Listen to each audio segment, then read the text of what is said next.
Deploying the National Guard is unbelievably expensive.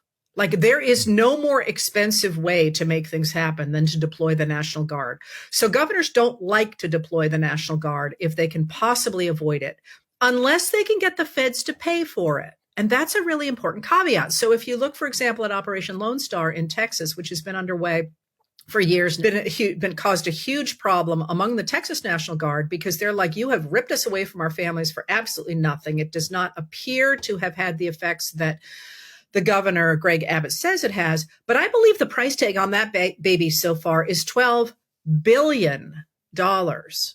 And the Texas government is hoping that the federal government is going to pay for that. Yeah.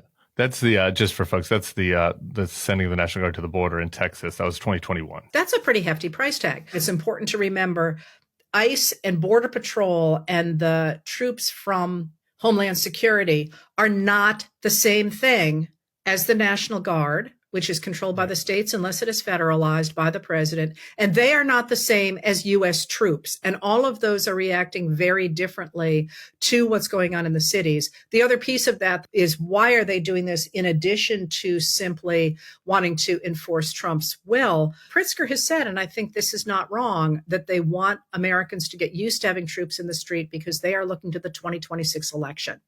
And that is, the end game right there. They want to go ahead and control politics, control the government. And again, to go yet maybe above 30,000 feet, why do you want to control the government?